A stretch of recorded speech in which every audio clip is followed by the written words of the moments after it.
बेटा कल जो हमारी करंट अफेयर्स की फर्स्ट क्लास थी उसके अंदर हम लोगों ने डिस्कस किया था बांग्लादेश के अंदर जो डेवलपमेंट्स हुई उनको सबको डिटेल में हमने देखा कि बहुत सारी वजूहात थी जो डाउनफॉल बनती हैं हसीना वाजिद के या बांग्लादेश में एक ऐसी हुकूमत के खात्मे से जो कि पाकिस्तान के खिलाफ थी, पाकिस्तान से जो है वो नफरत रखने वाली हुकूमत थी।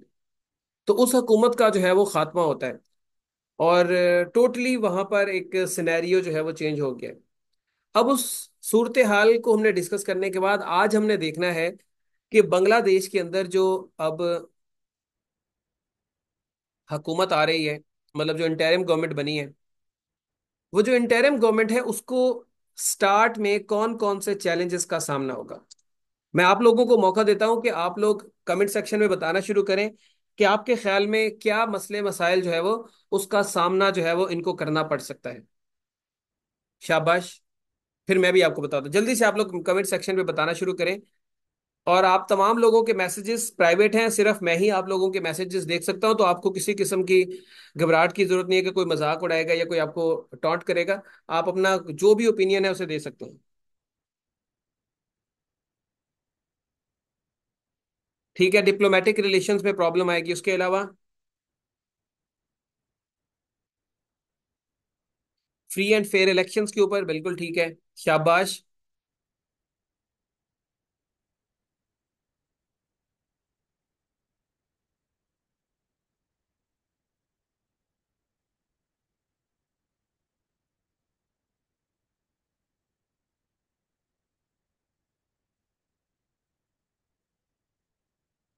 India's pressure to force external pressure face करना पड़ेगा, फेस थ्रेट फ्रॉम इंडिया। चले ठीक है बेटा, शाबाश। आप लोगों ने अच्छा जो है वो एक अच्छी बात जो है वो आप लोगों ने रखी है, अच्छा पॉइंट आप लोगों ने रखा है।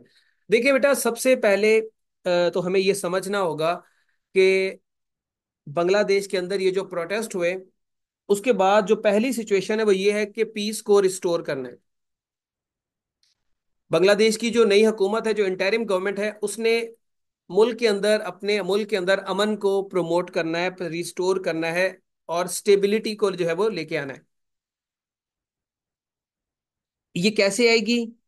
वायलेंस को कैसे कम किया जाएगा, अनरेस्ट को कैसे कम किया जाएगा, लोगों को जो है वो कैसे जो है वो काम किया जाएगा, इसके ऊपर काम करना पड़ेगा। और ना सिर्फ काम करना पड़ेगा बल्कि नई हुकूमत को नए सिरे से लोगों का एतमाद जीतना पड़ेगा, लोगों का ट्रस्ट जीतना पड़ेगा कि लोग अथॉरिटीज के ऊपर ट्रस्ट करें। अभी लोग अथॉरिटीज के ऊपर ट्रस्ट नहीं कर रहे। दूसरी चीज बेटा, इनको पीस रिस्टोर करते हुए इस बात को भी इंश्योर करना है, डॉक्टर यूनुस जो है इनको इस बात का ख्याल रखना है कि उन्होंने विच हंटिंग की पॉलिसी नहीं अपनानी। विच हंटिंग या अपने जो मुखालिफिन हैं या जो अवामी लीग के सपोर्टर्स थे उनको जुल्म और सितम का निशाना नहीं बनाना। ये डेमोक्रेसी के प्रिंसिपल्स के खिलाफ होगा। Bangladesh is a democratic country, और डेमोक्रेटिक कंट्री में आप जो है वो बदले नहीं लेते होते। डेमोक्रेसी इटसेल्फ जो है वो रिवेंज है। तो आपने बदले नहीं लेने, आपने कोशिश करनी है कि जो मुखालफिन हैं उनके साथ कंप्रोमाइज किया जाए, उनके साथ चला जाए। और लेकिन जिन लोगों ने सीरियस किस्म के जो है वो सीरियस किस्म के वायलेंस में हिस्सा लिया, प्रोटेस्ट करने वाले स्टूडेंट्स के ऊपर हमले किए, तो उनके ऊपर जो है वो लीगल एक्शन होने चाहिए, उनको लीगल कॉन्सिक्वेंसेस का सामना होना चाहिए। बट ये सारा कुछ थ्रू ट्रांसपेरेंट प्रोसेस में होना चाहिए। दूसरी चीज, अगर बांग्लादेश के अंदर डेमोक्रेसी को चलना है और डेमोक्रेसी को जिस तरह पहले थी उसी तरह से डेमोक्रेसी चलेगी, तो फिर इनको इंश्योर करना पड़ेगा free and fair elections. Interim government जो होती है, बांग्लादेश का जो आइन है वो कहता है कि किसी हुकूमत की मुद्दत खत्म होने के 90 दिन के दौरान, मतलब खत्म होने से 90 दिन पहले तक आपने जो है वो इलेक्शंस करवा देने हैं। 90 दिन के बीच बीच में, मतलब अगर आज से 3 महीने बाद हुकूमत खत्म होगी तो हुकूमत अगले 90 दिन में किसी वक्त भी इलेक्शन जो है वो करवा सकती है। तो डॉक्टर यूनस की दूसरी जिम्मेदारी होगी कि इस बात को इंश्योर किया जाए कि बांग्लादेश के अंदर फ्री एंड फेयर इलेक्शंस जो है वो कंडक्ट करवाएं। अभी तक बकायदा से कोई अनाउंसमेंट नहीं आई जो कि इस बात को शो करती है कि अभी वहां पर फुली पीस और स्टेबिलिटी रिस्टोर नहीं हुई। अब इसमें फ्री एंड फेयर इलेक्शंस में क्या आपके ख्याल में अवामी लीग को भी शामिल होने का मौका दिया जाना चाहिए या नहीं दिया जाना चाहिए? डेमोक्रेसी कहती है कि अवामी लीग कोई दहशतगर्द पार्टी नहीं थी, तो उनको जो है वो बराबर उसी तरीके से मौका मिलना चाहिए। और जिस तरह अवामी लीग 2013 में जमात इस्लामी के ऊपर पाबंदियां लगा चुकी है, उसको जो है वो इस तरीके की पाबंदियों का सामना नहीं करना चाहिए, उसको करना पड़ना चाहिए, या फिर उसकी पार्टी को ही खत्म कर दिया जाए, उनका इंतखाबी निशान ही खत्म कर दिया जाए। ये वाली चीज डेमोक्रेसी के प्रिंसिपल्स के खिलाफ है। तीसरी चीज बेटा, सिर्फ क्रिमिनल्स को तो पकड़ देना, उनके खिलाफ तो काम होगा। प्रोटेक्टिंग द माइनॉरिटीज, डेमोक्रेसी का बेटा तीसरा जो एक कोर प्रिंसिपल होता है कि आपने fundamental rights, particularly minority rights को जरूर प्रोटेक्ट करना है। बांग्लादेश में जब शेख हसीना वाजिद की हुकूमत का खात्मा हुआ, तो उसके बाद हिंदू माइनॉरिटीज के ऊपर बहुत ज्यादा हमले किए गए। जहां पर शेख हसीना वाजिद के सपोर्टर्स के ऊपर, उनके पार्लियामेंटेरियंस के ऊपर, उनके मेंबर्स ऑफ कैबिनेट के ऊपर हमले किए गए। इसी तरह हिंदुओं के ऊपर भी हमला किया गया, जो कि इस बात को शो करता है कि वहां पर लोगों के अंदर माइनॉरिटीज को लेके भी कुछ जो है वो एक गुस्सा था। और माइनॉरिटी को लेके गुस्सा इसलिए था क्योंकि वो सारे के सारे अवामी लीग के सपोर्टर थे। नहीं, ऐसा बहुत कम चांसेस है। अगर शफाफ इलेक्शंस होते हैं और मिलिट्री नॉर्मली इसमें इंटरफेरेंस करती नजर नहीं आ रही, तो शेख हसीना वाजिद की हुकूमत नहीं आएगी। एक मुश्तरका हुकूमत आएगी, जिसमें जो है वो डॉक्टर यूनस लीड करेंगे, और बाकी खालिदा जिया की जो बीएनपी है और जमात इस्लामी और कुछ छोटी जमातें मिलकर एक हुकूमत बनाएंगी, जिसे नेशनल नेशनल गवर्नमेंट आप कह सकते हैं। तो शेख हसीना वाजिद की भी हुकूमत नहीं आने वाली, और अगर उनकी पार्टी की हुकूमत आ भी जाती है, तो हसीना वाजिद वापस नहीं आएगी, क्योंकि उनका पत्ता जो है वो खत्म हो चुका है। अब उनका सियासत से मामला ऑलमोस्ट वाइंड अप हो चुका है। उनकी उम्र भी हो चुकी है, वो वैसे ही अल्लाह को प्यारी हो जाएंगी, होने वाली, अल्लाह उनको सेव दे, लेकिन उनके हालात अब ऐसे नहीं है। तो माइनॉरिटीज को प्रोटेक्ट करना चाहिए। इंडियन गवर्नमेंट, मोदी ने भी रिक्वेस्ट की है इससे, डॉक्टर यूनुस से, कि आप कुछ हिंदुओं के जो है वो प्रोटेक्शन का जो है वो कुछ ख्याल करें। उसके अलावा मिलिट्री का अभी कोई जो है वो इस तरह का इरादा नहीं है कि वो सियासत के अंदर इंटरफेरेंस करेगी, क्योंकि लोग चाहते हैं ऐसी हुकूमत जो उनकी मर्जी की हो। हाँ, तो ये कोलिशन गवर्नमेंट आएगी ना। अभी भी कैबिनेट जो है वो कोलिशन कैबिनेट है, जिसमें तमाम लोग शामिल हैं। कोई मिलिट्री इंटरफेरेंस होने के चांसेस अभी नहीं है, तो डेमोक्रेसी अपने कदमों पे खड़ी रहेगी बांग्लादेश के अंदर। क्योंकि मिलिट्री को पता है कि अभी जो वहां का बांग्लादेश का माहौल है, वहां पर, हाँ, जैसे यहाँ पीडीएम है, जो अभी तो माहौल है बांग्लादेश का, लोग चार्ज्ड हैं, लोगों के अंदर गुस्सा है, लोग किसी किस्म के भी ऑपरेसर को, किसी किस्म के भी काबिज को अपने ऊपर पसंद नहीं करेंगे। तो अगर मिलिट्री मार्शल लॉ लगाने की कोशिश करती है या पावर अपने हाथ में लेने की कोशिश करती है, तो लोग उनके खिलाफ खड़े हो जाएंगे। ठीक है, लोग उनके खिलाफ खड़े हो जाएंगे, जो कि एक बड़ा मसला हो जाएगा मिलिट्री के लिए भी। तो मुल्क के अंदर मजीद सूरत हाल खराब होगी। तो मिलिट्री इस किस्म का कोई जो है वो स्टांस नहीं लेगी, बल्कि मिलिट्री ने रिसेंटली अपने आप को न्यूट्रल शो कर दिया है। मिलिट्री ने 2024 7 जनवरी 2024 को जो इलेक्शंस हुए थे, उसमें शेख हसीना वाजिद को सपोर्ट किया था वाजे तौर पे।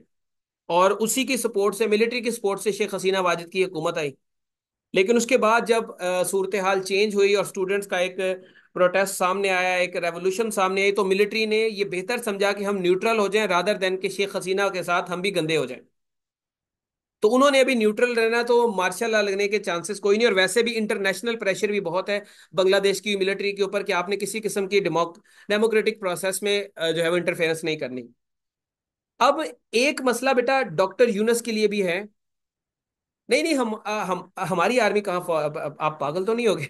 हमारी आर्मी बिल्कुल भी मिलिट्री सियासत में हिस्सा नहीं लेती। ये आप लिख लें, हमारी मिलिट्री का कोई सियासत में लेना देना नहीं है। अगली बात पे आ जाते हैं, पॉलिटिकल इनएक्सपीरियंस। देखिए बेटा, डॉक्टर यूनस जो है वो पॉलिटिशियन नहीं है। डॉक्टर यूनस पॉलिटिशियन नहीं है, उनको पॉलिटिशियंस ने सियासत में धकेला है। डॉक्टर यूनस ने 2005-6 में बांग्लादेश के लिए नोबेल प्राइज लिया था। डॉक्टर यूनस की उम्र कम से कम 83 years, if I am not wrong, confirm कर लीजिएगा, 80+ इनकी एज है। तो डॉक्टर यूनस उस लेवल पे पहुंच चुके हैं जिंदगी के, कि अब उनके पास शायद एक आधी टेन्योर ही होगी। पॉलिटिकली वो इनएक्सपीरियंस्ड पर्सन है। तो वो इनएक्सपीरियंस्ड पर्सन किस तरीके से जो है वो अपनी हुकूमत चलाएंगे? आल्दो उन्होंने 2007 में अपनी एक पॉलिटिकल पार्टी बनाने की कोशिश की, लेकिन उनको सपोर्ट नहीं मिल सकी लोगों की, तो उन्होंने वो आइडिया खत्म कर दिया। जैसे डॉक्टर अब्दुल कदीर ने भी अपनी पॉलिटिकल पार्टी बनाने की कोशिश की थी। तो पॉलिटिकली वो इनएक्सपीरियंस्ड है, तो क्या वो इस किस्म की जो सिचुएशन है उसको हैंडल कर पाएंगे, ये एक बड़ा सवाल है। उसके लिए एक खास पॉलिटिकल इक्विपमेंट चाहिए, एक काबिल पर्सन चाहिए जिसके पास स्ट्रांग पॉलिटिकल स्किल होनी चाहिए। बेटा, पॉलिटिकल स्किल से मुराद आपको कुछ गिव एंड टेक करना आता हो, कुछ आपको कहीं पर कंप्रोमाइज भी करना आता हो और कहीं पर अपनी बात मनवानी भी आनी चाहिए। अगर आप ये कहें कि मैंने सिर्फ सारी बातें अपनी मनवानी, मैंने किसी की बात नहीं माननी, मैंने कंप्रोमाइज नहीं करना, then you are not a political person. आप एक अच्छे इंसान हो सकते हैं, आप पॉलिटिकल पर्सन नहीं हो सकते। तो किस तरीके से वो अपनी पॉलिटिकल एक्यूमेन का इस्तेमाल करेंगे, ये अगले कुछ महीनों में हमें क्लियर हो जाएगा। उसके बाद उनका एक और जो मसला है वो ये है, डिप्लोमेटिक पोजीशन उनकी क्या होगी। बांग्लादेश की हुकूमत के लिए एक मसला ये है कि शेख इंडिया बांग्लादेश के लोग इस वक्त इंडिया से खुश नहीं है। उनके अंदर इंडिया को लेके गुस्सा पाया जा रहा है, और मोस्ट बड़ा जो गुस्सा है वो ये है कि उन्होंने बांग्लादेश की जो भागी हुई भगोड़ी जो वजीर आजम है शेख हसीना वाजिद साहिबा, उनको जो है वो पनाह दी हुई है। फखरुल इस्लाम आलमगीर जो है वो एक लीडर हैं, और इनको 2014 के इलेक्शन में अरेस्ट करवा दिया गया था। डिप्टी अपोजिशन लीडर थे ये बीएनपी के। तो इन्होंने जो हिंदुस्तान को क्रिटिसाइज किया है कि वो हिंदुस्तान जानबूझ के इनको सपोर्ट कर रहा है, शेख हसीना वाजिद को, जो कि बांग्लादेश में 600 से ज्यादा लोगों की किलिंग में डायरेक्टली एक्स्ट्रा जुडिशियल किलिंग में इन्वॉल्व है, और 300 से 400 500 जो स्टूडेंट्स मारे गए उसमें भी जो है वो इन्वॉल्व है। तो इंडिया जो है वो वापस नहीं करना चाह रहा। अभी इंडिया इस मूड में नहीं है कि शेख हसीना वाजिद को वापस करे। तो बांग्लादेश की हुकूमत कंटिन्यूअसली इंडिया को कह रही है कि आप इसको हमारे पास वापस करें, अदरवाइज हमारे लिए जो है वो फिर आपके साथ ताल्लुकात खराब करना ही जो है वो खराब हो जाएंगे ताल्लुकात। अब आपको एक चीज पता होनी चाहिए बेटा, इंडिया और बांग्लादेश के दरमियान 2013 या 15 में एक एग्रीमेंट हुआ था, जिसमें इस बात का जो है वो एक एक्स्ट्राडिशन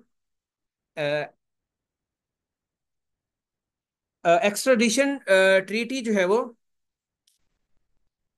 एग्रीमेंट और ट्रीटी जो है वो इंडिया और बांग्लादेश के दरमियान जो है वो साइन किया गया था, जिसमें यह कहा गया था कि अगर कोई मुजरिम बांग्लादेश से भागकर इंडिया जाएगा तो इंडिया उसको वापस करेगा, और अगर इंडिया से भाग के बांग्लादेश आएगा तो बांग्लादेश भी उसको वापस करेगा। और इसकी एग्जांपल ये है कि असम का एक टेररिस्ट था जो कि भाग के बांग्लादेश आ गया, तो बांग्लादेश की गवर्नमेंट ने उसको पकड़ के इंडिया के हवाले किया था, और उस वक्त हुकूमत शेख हसीना वाजिद की थी। अब मसला यहां पर यह आ रहा है कि इंडिया और बांग्लादेश के दरमियान ये ट्रीटी है, तो बांग्लादेश इस ट्रीटी का सहारा लेकर इंडिया से डिमांड कर सकता है कि आप फौरी तौर पे शेख हसीना वाजिद को हमारे पास भेजें, ताकि हमारे लोग भी थोड़े से ठंडे हैं और हम आपके साथ ताल्लुकात दोबारा से नॉर्मलाइज कर सकें। लेकिन इस ट्रीटी के अंदर एक क्लॉज ये शामिल थी कि अगर किसी भी पर्सन जिसको बांग्लादेश या इंडिया वापस मांग रहा है उसके खिलाफ कोई पॉलिटिकल चार्जेस लगे, कोई टेररिस्ट के चार्जेस नहीं है, टेररिज्म के चार्जेस नहीं, कोई पॉलिटिकल चार्जेस हैं या पॉलिटिकल बेसिस पे उसको वापस बुलाया जा रहा है, तो फिर इंडिया या बांग्लादेश उसे वापस नहीं करेंगे। तो यहां पर अब ये मसला आ गया है कि इंडिया कह रहा है कि Sheikh Hasina Wajed is a political person, और ये जो इंडिया में आके पनाह ले रही हैं, ये जो है वो उनके लिए क्या कहते हैं, एक पॉलिटिकल इशू है। तो पॉलिटिकल इशू के तहत वो शेख हसीना वाजिद को वापस नहीं करेंगे। अब इसमें इंडिया के लिए भी सरदर्द है। अगर इंडिया एक्स्ट्राडिशन ट्रीटी के तहत बांग्लादेश शेख हसीना वाजिद को वापस नहीं करता, तो बंगाली हुकूमत और बंगाली अवाम तो पहले इंडिया के खिलाफ है, बंगाली हुकूमत के लिए भी, जो कि अभी कंट्री का जो अभी मौजूदा हुकूमत है, इनमें से कोई पार्टी भी प्रो इंडिया नहीं है। जमात इस्लामी प्रो पाकिस्तान है, बीएनपी, इनके ऊपर इल्जाम लगता रहा है कि ये पाकिस्तान की आईएसआई से मदद लेते हैं, इसी वजह से इनके ऊपर करप्शन के चार्जेस में इनको फंसाया जाने लगा। डॉक्टर यूनस, ये आप देख लें, अभी यूनाइटेड नेशन की साइडलाइंस में वजीर आजम शहबाज शरीफ के साथ इनकी मुलाकात भी, और इन्होंने बाकायदा पाकिस्तान के साथ ताल्लुकात को जो है वो मजबूत करने की ख्वाहिश जाहिर की, और फिर पाकिस्तान के साथ रिसेंटली इनके वेपन्स की डील भी हो गई है। और भी वहां पर जो वेव आई हुई, तो हुकूमत के अंदर जितने भी लोग बैठे हैं दे आर प्रो पाकिस्तान। तो इंडिया के लिए मसला हो जाएगा कि वहां पे हुकूमतें पहले ही पाकिस्तान की सपोर्ट में है, तो उनको जो है वो थोड़ा सा नुकसान होगा डिप्लोमेटिकली, और इंडिया की जो पोजीशन है वो वीक हो जाएगी। ये देखें, अगर आपको मैप नजर आ रहा है बेटा, आपको ये मैप नजर आ रहा है, इंडिया के अगर हमसाया ममालिक देखें, तो इसमें इंडिया के साथ पाकिस्तान है, पाकिस्तान के साथ इनकी बनती नहीं है। दूसरी चीज नेपाल, नेपाल में जो है वो बेटा केपी ओली शर्मा, ये नेपाल के प्राइम मिनिस्टर हैं, जो कि एंटी इंडिया इंडियन माने जाते हैं। मतलब इनकी जो पॉलिसीज हैं उनसे इंडिया को काफी इख्तलाफ होता है। इनके दौर में ही इन्होंने अपना नया एक मैप इशू किया था, जिसमें वो इलाके जो नेपाल कहता है हमारे हैं, इंडिया कहता है हमारे हैं, तो इन्होंने अपने नक्शे के अंदर शो कराए थे। तो उसके बाद इनके और इंडिया के दरमियान ताल्लुकात काफी ज्यादा खराब हो गए थे। तो यहाँ पर केपी ओली शर्मा की हुकूमत है, और ये इनका टिल्ट भी किसकी तरफ जा रहा है? चाइना की तरफ, बल्कि जा रहा है, क्या जा चुका है। उसके बाद यहाँ पर बेटा नीचे की तरफ मालदीव्स है। यहाँ पर इस जगह पर मालदीव्स है, ठीक है। ये भी इंडिया का नेबर है, और मालदीव्स के अंदर 2023 में इलेक्शन हुए थे, प्रेसिडेंशियल इलेक्शंस। तो उसमें डॉक्टर मोइजो, ये, और दूसरे थे डॉक्टर इब्राहिम मोहम्मद साले। ये इंडिया सपोर्ट कर रहा था डॉक्टर इब्राहिम को, क्योंकि ये प्रो इंडिया है। इनकी जो पॉलिसीज है वो इंडिया की फेवर में है, और डॉक्टर मोइजो जो है इनके खिलाफ था। मतलब इंडिया की जो सपोर्ट थी उनके साथ नहीं थी। तो यही हुआ कि इलेक्शंस डॉक्टर मोइजो जीत गया, और डॉक्टर मोइजो ने जो है वो फौरी तौर पे अपनी पॉलिसीज ना सिर्फ एंटी इंडिया कर दी, बल्कि इंडियन मिलिट्री को कहा कि जी आप फौरी तौर पे हमारे मुल्क से निकल जाएं। मतलब इनके ताल्लुकात भी इंडिया के साथ खराब हो चुके हैं। पाकिस्तान के साथ पहले ठीक नहीं थे। अफगानिस्तान में तालिबान की हुकूमत आ चुकी है, तो वहां से इंडिया का पत्ता पहले कट चुका है। चाइना के साथ इनकी बनती नहीं है। बांग्लादेश में प्रो इंडिया प्रो पाकिस्तान हुकूमत आ चुकी है। यहाँ पर जो है ये ऊपर आपका भूटान, भूटान में भी कोई इतना ज्यादा इंडिया का बसर और सूख नजर नहीं आ रहा, क्योंकि चाइना उनको भी फेवर कर रहा है। तो ओवरऑल म्यांमार हो गया, तो म्यांमार वैसे ही चाइना का जो है वो कलाई है। ओवरऑल जो है वो इंडिया का जो अखंड भारत बनाने का सपना है वो एक तो चकनाचूर हो रहा है, और दूसरा इंडिया जो रीजनल जो है वो एक इन्फ्लुएंस अपना रखना चाहता था छोटे ममालिक के ऊपर, वो जो है वो इनका खत्म होता जा रहा है। इवन श्रीलंका जो कि इनका नेबरिंग कंट्री है, और ये भी जो है वो क्या कहते हैं, इनके भी ताल्लुकात जो है वो चाइना के साथ जो है वो ज्यादा हैं। ठीक है बेटा, आपसे सवाल समझिए, व्हाट इज प्रो पाकिस्तान? इधर दे आर इन साइड और अगेंस्ट। बेटा प्रो का मतलब होता है आप किसी की फेवर में हैं, और अगेंस्ट का मतलब होता है आप उनकी मुखालफत में। तो हिंदुस्तान को मसला ये है कि अगर हिंदुस्तान शेख हसीना वाजिद को वापस कर देता है, तो कल को अगर मालदीव्स के अंदर बैठा हुआ कोई प्रो इंडिया पॉलिटिशियन भाग के पनाह लेता है इंडिया में, नेपाल के अंदर बैठा हुआ प्रो इंडिया पॉलिटिशियन भाग के पनाह लेता है इंडिया में, बांग्लादेश के अंदर, भूटान के अंदर, तो उनको डर होगा, उनका एतमाद टूटेगा कि कहीं कल को इंडिया हमारे साथ भी वो ना करे। कल को इंडिया हमारे साथ वो ना करे।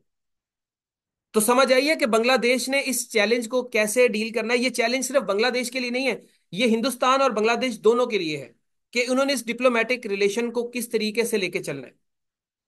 अब एक बच्चे ने सवाल पूछा हुआ है कि why Bangladesh is pro Pakistan. बेटा मैंने इस बात का जवाब अभी 5-10 मिनट पहले दिया है, कि वहां पे जो हुकूमत है शेख हसीना वाजिद की, शेख हसीना वाजिद शेख मुजीबुर रहमान की बेटी है, और शेख मुजीबुर रहमान ही वो शख्स है जिसने पाकिस्तान को तोड़ा था। ठीक है, और इंडिया की मदद से तोड़ा था। तो सिंस 1968, बल्कि 1965 से ही शेख मुजीबुर रहमान जो है वो प्रो इंडिया पॉलिसीज लेके चल रहा है, और इंडिया ने ओपनली इसको माना भी। तो मोदी का जो रिसेंट विजिट था इंडिया में, बांग्लादेश में, तो उन्होंने जाकर इस बात को कहा भी कि हमने प्रॉपरली जो है वो इनको सपोर्ट किया था। इनकी फ्रीडम, उनकी जो लिबरेशन वॉर थी बांग्लादेश की। और मैंने कल भी आपको बताया था कि 1968 में अगरतला कॉन्स्पिरेसी जो इनके ऊपर चली थी, जिसका केस बना था, जिसमें कहा गया था कि शेख मुजीबुर रहमान जो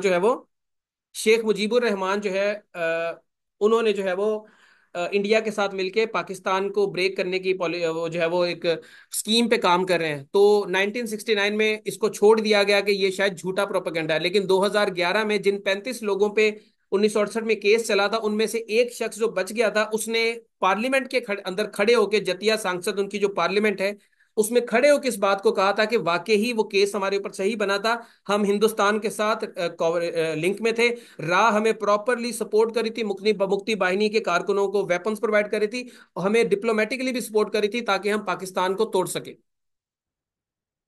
तो ये तो रिकॉर्ड का हिस्सा है। आप जाएं, अब पढ़ें जाके, आपको पता चल जाएगा कि सिचुएशन क्या थी। सो बहरहाल डिप्लोमेटिक चैलेंज जो है वो इनके लिए है। उसके अलावा बेटा एक और जो इशू है वो ये कि इन्होंने अनएम्प्लॉयमेंट और वो तमाम इश्यूज, उसको कैसे एड्रेस करना है। देखिए, बांग्लादेश के अंदर आल्दो इकोनॉमी बहुत अच्छी चल रही है, इकोनॉमी बहुत अच्छी चल रही थी, इकोनॉमिक ग्रोथ बहुत अच्छी है, लेकिन उनके अंदर अनएम्प्लॉयमेंट रेट भी 5.1% तक जो है वो जा चुका था। 5.1% is very high unemployment rate, Pakistan में इससे भी ज्यादा, लेकिन बांग्लादेश के लिहाज से जहां पर किसी किस्म का कोई टेररिज्म नहीं है, कोई इतना ज्यादा एथनिक जो है वो क्लैशेस भी नहीं है वहां पर होते, तो उनके लिहाज से ये अनएम्प्लॉयमेंट रेट ज्यादा था। और 5.1% अनएम्प्लॉयमेंट रेट है, यूथ उनकी जो है वो बेरोजगार है। तो उनको कैसे नई जॉब्स देनी है, कैसे जो है वो उनको नौकरियां देनी है, उनके लिए नौकरियां कैसे जनरेट करनी है, ये जो है वो एक मसला है। उसके अलावा बेटा, हसीना वाजिद की जो हुकूमत गिरी थी, वो एक हाई करप्शन और इन्फ्लेशन, इसमें भी इन्होंने भी अपना रोल प्ले किया। बांग्लादेश के अंदर इन्फ्लेशन एक टाइम पे, अभी तो सिंगल फिगर पे आ चुका है, वैसे उनके मुल्क में एक टाइम पे डबल फिगर्स में जा चुका था इन्फ्लेशन, यानी कि 10% से ऊपर जा चुका था। तो अगेन, जिस मुल्क की इकोनॉमिक ग्रोथ इतनी ज्यादा, और पाकिस्तान के तो मसले ही बहुत हैं, पाकिस्तान में एथनिक डिफरेंसेस हैं, आपके सेक्टेरियन वायलेंसेस हैं, इंटरनेशनल जो ग्लोबल पावर्स हैं वो पाकिस्तान के अंदर इन्वॉल्व हैं, नॉन स्टेट एक्टर्स का बड़ा किरदार है। तो पाकिस्तान तो हर तरह के मसलों से घिरा हुआ है, अफगानिस्तान का बॉर्डर है, इंडिया का बॉर्डर है। तो बांग्लादेश का ऐसा कोई मसला नहीं था, तो वहां पर इन्फ्लेशन इतना ज्यादा बढ़ जाना, फिर करप्शन बहुत ज्यादा हो जाना, और करप्शन में भी शेख हसीना की गवर्नमेंट जो है वो सिर्फ और सिर्फ माइनॉरिटीज को, सॉरी, जो दूसरी पॉलिटिकल पार्टीज थी, जो अपोजिशन की पॉलिटिकल पार्टीज थी, उनको निशाना बना रही थी। तो ये हुकूमत किस तरीके से जो है वो करप्शन का खात्मा करेगी, अकाउंटेबिलिटी का मैकेनिज्म क्या होगा, मनी लॉन्ड्रिंग को कैसे कंट्रोल करना है, और इस करप्शन को खत्म करने में ये जो है वो क्या मुखालफिन को क्या कहते हैं, विक्टिम बनाते हैं, सॉरी, मुखालफिन को जो है वो अपने जुल्म का निशाना बनाते हैं, अपने रिवेंज का निशाना बनाते हैं, ये भी जो है वो काफी हद तक देखने वाली बात है। उसके बाद एक और issue, build trust among youth. Youth में जो है वो उनके यूथ के अंदर या यूथ के दरमियान दोबारा से हायर अथॉरिटीज का ट्रस्ट, के यूथ पुलिस के ऊपर ट्रस्ट करे, यूथ वजीर आजम के ऊपर ट्रस्ट करे, सदर के ऊपर ट्रस्ट करे, इस ट्रस्ट को दोबारा से कैसे बिल्ड करना है, वो देखा जाएगा। इसके अलावा यहाँ बांग्लादेश में ये भी बात की जा रही है कि यूथ को डिसीजन मेकिंग में भी शामिल किया जाए। अभी जो उनकी मौजूदा कैबिनेट है, उसमें आप बता सकते हैं कि कितने स्टूडेंट्स को शामिल किया गया है?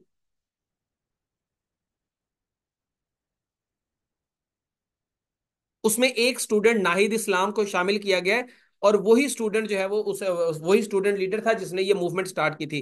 तो उसको जो है वो शामिल किया गया, नाहिद इस्लाम को। इसका मतलब है स्टूडेंट्स को डिसीजन मेकिंग में जो है वो शामिल किया जा रहा है। डॉक्टर यूनस को इंटरिम वजीर आजम बनाने के लिए, या चीफ एडवाइजर जो है वो बनाने के लिए, ये भी स्टूडेंट्स की डिमांड थी कि डॉक्टर यूनस को बनाया जाए। तो स्टूडेंट्स और यूथ को जो है वो मौका दिया जा रहा है कि आप खुद जो है वो अपनी डिसीजन मेकिंग करें कि आप खुद क्या चाहते हैं। उसके बाद रिफॉर्म लाने की जरूरत है, जो कि ऑलमोस्ट मेरे ख्याल में अब आ चुकी है कोटा सिस्टम के अंदर। अब इसको मजीद रिफॉर्म कैसे करेगी, ये बांग्लादेश की हुकूमत ने देखना है, क्योंकि असल मसला तो कोटा सिस्टम से शुरू हुआ था। उसके बाद फ्री एंड फेयर इलेक्शंस की हम बात कर चुके हैं, और बस बचे यही चीजें हैं। हाँ, एक आखिरी चीज, diplomatic engagement with Pakistan. Bangladesh की हुकूमत को ये भी ख्याल रखना है कि वो पाकिस्तान के साथ कैसे मूव करेगी। ये बहुत इंपॉर्टेंट चीज है, क्योंकि इंडिया पहले ही क्लेम कर रहा है कि ये जो हुकूमत है ये प्रो पाकिस्तान है, इसे पाकिस्तान और चाइना ने, और अलोंग विद अमेरिका, सीआईए, इन्होंने मिलकर इंस्टॉल किया है। तो इंडिया प्रोपेगेंडा कर रहा है, और पाकिस्तान की तरफ से कंटिन्यूअसली जो है वो एक जो है वो ऑलिव ब्रांच उनको दी जा रही है, उनके साथ जो है वो ताल्लुकात को बेहतर करने के लिए, नॉर्मलाइज करने के लिए पाकिस्तान जो है वो बहुत ज्यादा एक्साइटेड है, सिमिलरली जैसे हम तालिबान के साथ एक्साइटेड थे। तो बांग्लादेश की हुकूमत थोड़ी सी कॉशियस है कि पाकिस्तान के साथ थोड़ा सा डील करने में थोड़ा सा टाइम लिया जाए, क्योंकि अगर फौरी तौर पे पाकिस्तान के साथ ताल्लुकात बहुत ज्यादा नॉर्मलाइज हो जाते हैं, क्योंकि ये बात तो आपको पता ही है कि इश्यूज तो हैं, 1971 के जो हिस्ट्री है वो हिस्ट्री फौरी तौर पे तो खत्म नहीं हो सकती। एक इवेंट हुआ था, एक क्लैशेस हुए थे, तो इसलिए जो है वो जख्म अभी उनके दिलों में मौजूद है। तो बांग्लादेश की हुकूमत को पाकिस्तान के साथ इंगेजमेंट, पाकिस्तान के साथ ताल्लुकात बड़े सोच समझ के बनाने होंगे। अदरवाइज उनकी अवाम शायद इस हुकूमत को भी प्रो पाकिस्तान लेबल करके गद्दारी ना समझ ले। तो बांग्लादेश की हुकूमत मुझे लगता है कि जो ताल्लुकात कायम करेगी वो एक बैलेंस्ड रिलेशन होंगे, एक न्यूट्रल फॉरेन पॉलिसी और एक इंडिपेंडेंट फॉरेन पॉलिसी लेके चलेगी।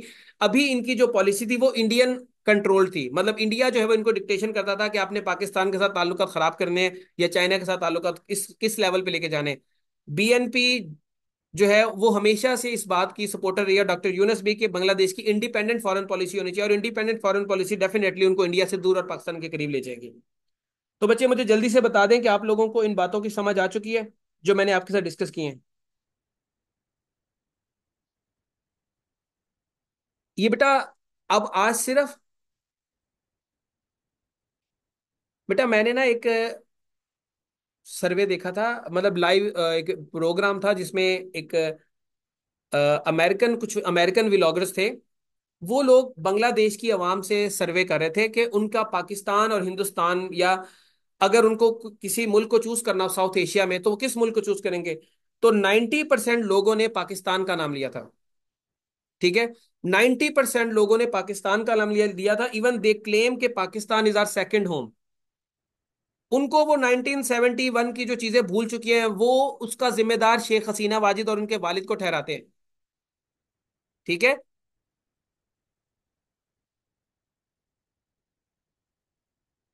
शेख हसीना वाजिद को जो है वो मैं बच्चे इसका स्क्रीनशॉट आपको सेंड कर दूंगा। सिर्फ 1 मिनट रुके जरा, आप लोग, मैं 1 मिनट आता हूँ, आप लोग रुके।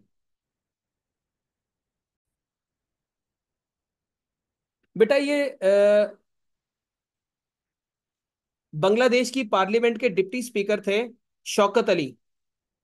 ठीक है, इन्होंने 22 फरवरी 2011 को पार्लियामेंट के अंदर जो है वो इस बात को कन्फेस किया था कि हमने जो है वो क्या कहते हैं, अगरतला कॉन्स्पिरेसी में हिस्सा लिया था। आप इसको कंफर्म कर सकते हैं। Shaukat Ali, he was the deputy speaker that time in 2011, जिन्होंने कहा था, ये आखिरी पर्सन थे जो उन 35 लोगों में जिंदा बचे थे जिन्होंने कहा था कि हमने वाकई ही अगरतला कॉन्स्पिरेसी पाकिस्तान को तोड़ने के लिए की थी।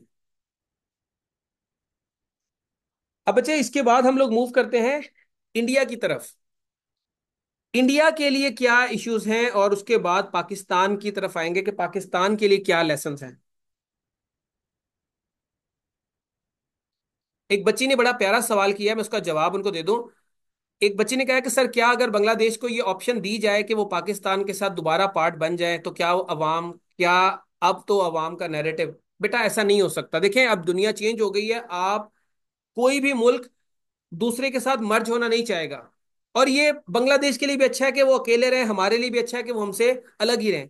हाँ, ये हो सकता है 1980s के अंदर जब बीएनपी, ये खालिदा जिया की हुकूमत थी, खालिदा खालिदा जिया के जो हस्बैंड थे वो भी एक्स जनरल थे पाकिस्तान आर्मी के अंदर, तो उनके पाकिस्तान आर्मी और पाकिस्तान एस्टेब्लिशमेंट के साथ बड़े अच्छे ताल्लुकात थे। इसी वजह से कहा जाता है कि ये प्रो पाकिस्तान पार्टी है। 1980s में ये कोशिश की गई थी कि पाकिस्तान और बांग्लादेश एक अलायंस बना लें मुश्तरका तौर पे, जैसे 6 पॉइंट्स एजेंडा में था ना कि इन दोनों की अलग अलग आर्मी होनी चाहिए, अलग अलग करेंसी होनी चाहिए, लेकिन मामला इकट्ठा हो जाए। या जैसे यूरोपियन यूनियन है, वहां पर यूरोपियन यूनियन के जितने भी कंट्रीज हैं वो आपस में एक ही करेंसी यूज करते हैं और आपस में एक दूसरे के मुल्क में आते जाते भी हैं, कोई बगैर वीजा रिस्ट्रिक्शन के। इस किस्म के मामला पाकिस्तान और हिंदुस्तान, बांग्लादेश के दरमियान हो सकते हैं कि एक यूनियन बन जाए, एक अलायंस बन जाए पाकिस्तान और बांग्लादेश का, अपनी मर्जी से, लोगों की मर्जी से। तो ये बेहतर है रादर देन कि एक दूसरे के अंदर मर्ज हो जाए। ये जियोग्राफिकली पाकिस्तान को सूट नहीं करेगा। बांग्लादेश को करे ना करे, पाकिस्तान को सूट नहीं करेगा, हमारे लिए ज्यादा चैलेंजेस हो जाएंगे। बेटा अगरतला कॉन्स्पिरेसी नाम है इसका। अब हमने बात करनी है हिंदुस्तान के लिए क्या मसले मसाइल हैं। एक तो मसला मैंने बेटा डिस्कस कर लिया हिंदुस्तान के लिए, कि वहां पर जो है वो फौरी तौर पे एक डिप्लोमेटिक वो आ गया, वैक्यूम आ गया, डिप्लोमेटिक चैलेंज आ गया है, जो मैंने ऊपर आपके साथ एड्रेस कर दिया है। ठीक है। सेकेंडली, दूसरी चीज, इंडिया ने जो है वो एक स्ट्रॉन्ग अलाय खो दिया है। ये बिल्कुल वैसे हुआ था, आपको अशरफ गनी याद है, अफगानिस्तान वाला Ashraf Ghani. Ashraf Ghani was the staunch supporter of Afghan Hindustan दोस्ती, अफगान हिंदुस्तान फ्रेंडशिप का। और रातों रात जब वहां पर उसकी हुकूमत खत्म हुई तो इंडियन कॉन्सुलेट और इंडियन एम्बेसीज बंद हुई और लोग वहां से भागे हैं। यही हाल यहां पर हुआ है। अब इंडिया की कोई प्रेजेंस नहीं है, थोड़ी बहुत प्रेजेंस है, इंडिया कोशिश करेगा तालिबान के साथ, लेकिन ऐसा इतना ज्यादा ताल्लुकात नहीं स्ट्रांग हो सकते तालिबान के साथ उनके। तो उन्होंने एक स्ट्रांग अलाई पाकिस्तान के नेबर्स में जो था उसे खो दिया। अब दूसरा अलाई उन्होंने बांग्लादेश में ऑलमोस्ट खो दिया है, क्योंकि शेख हसीना वाजिद ही थी जो इंडिया की जो है वो सारे मामलात, सारे इंटरेस्ट बांग्लादेश के अंदर जो है वो प्रोटेक्ट कर रही थी। दूसरी चीज बेटा,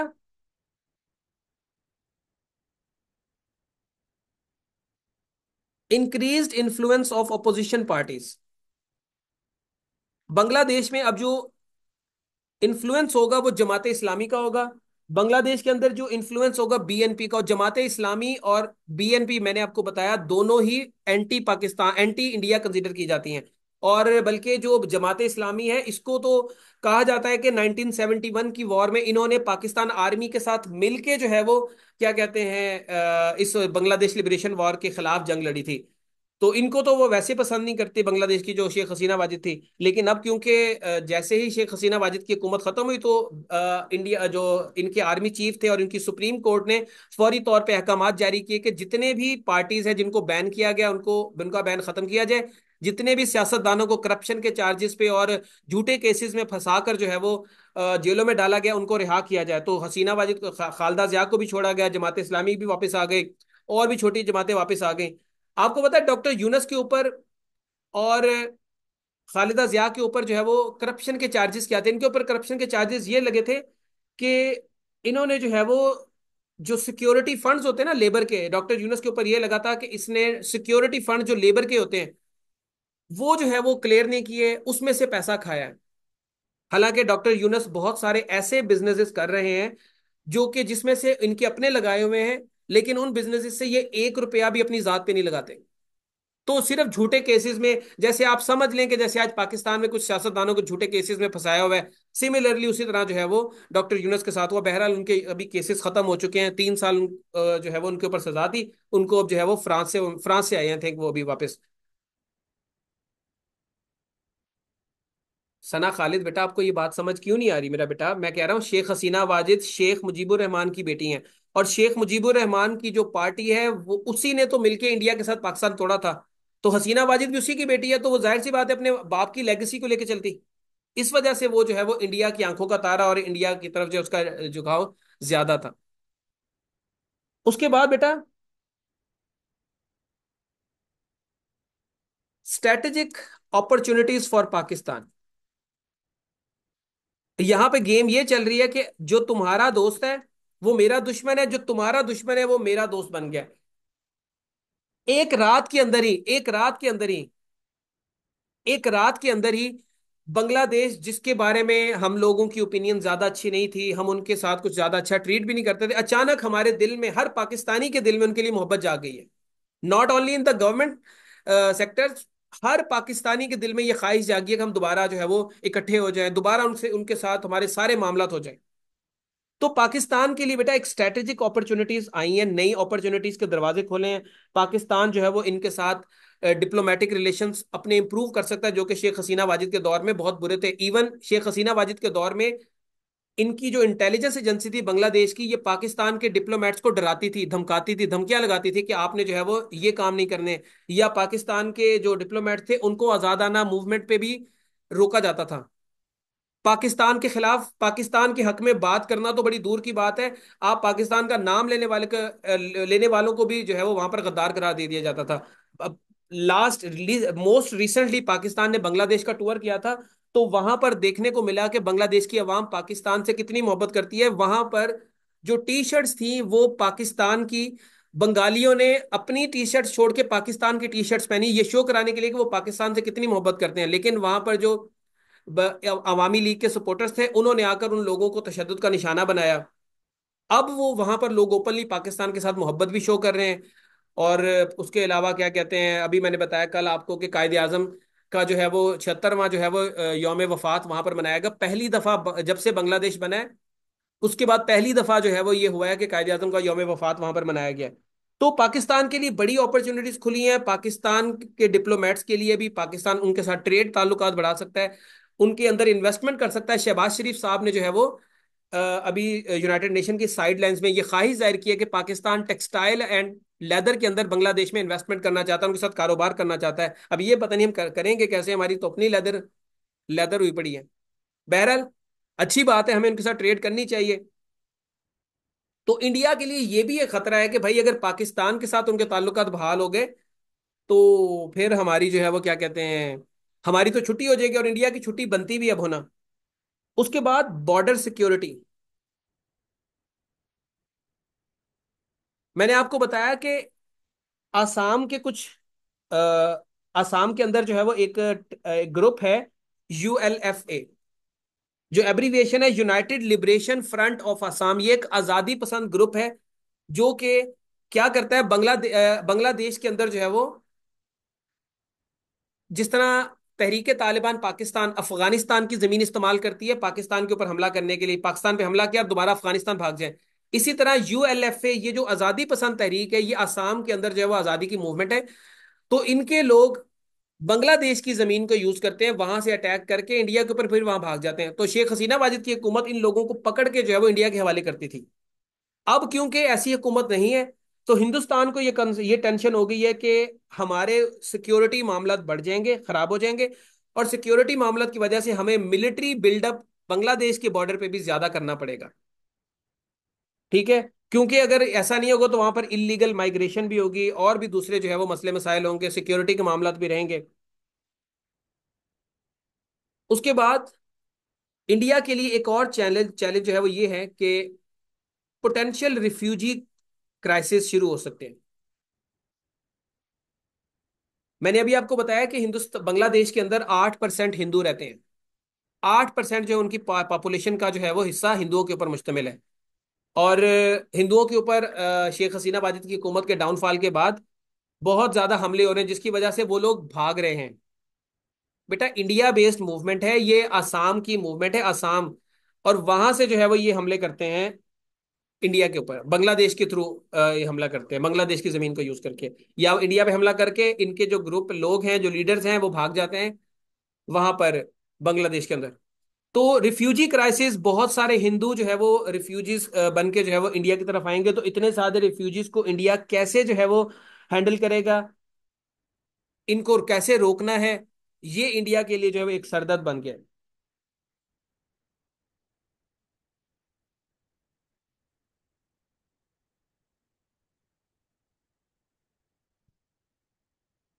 देखिए बेटा, चाइना का इन्फ्लुएंस वैसे ही, आप इसे पाकिस्तान की प्रॉक्सी कह दें, इसे आप चाइना की प्रॉक्सी कह दें, जिसकी मर्जी कह दें, जो पाकिस्तान के अंदर सेपरेटिस्ट ग्रुप्स हैं उनको इंडिया ही सपोर्ट करता है, जो इंडिया के अंदर सेपरेटिस्ट ग्रुप है आप समझ लें कि उनको कौन सपोर्ट करता है। चाइना का इन्फ्लुएंस वैसे ही बांग्लादेश के अंदर जो है वो बढ़ रहा है। तो चाइना मजीद साउथ एशिया के अंदर अपना बेल्ट एंड रोड इनिशिएटिव के तहत बांग्लादेश के अंदर मजीद इन्वेस्टमेंट कर सकता है, मजीद उनको उनको जो है वो ट्रेड अपॉर्चुनिटीज उनके साथ जो है वो इंक्रीज कर सकता है, जिससे इंडिया की स्ट्रेटेजिक पोजीशन मजीद कम हो जाएगी। चाइना का इन्फ्लुएंस पहले बढ़ रहा है, चाइना जो है वो इनके अंदर बीआरए के तहत मजीद जो है वो मामलात करेगा, मजीद इनके साथ इन्वेस्टमेंट और क्या कहते हैं ट्रेड, जो क्या कहते हैं अपॉर्चुनिटीज हैं उनमें इजाफा करेगा।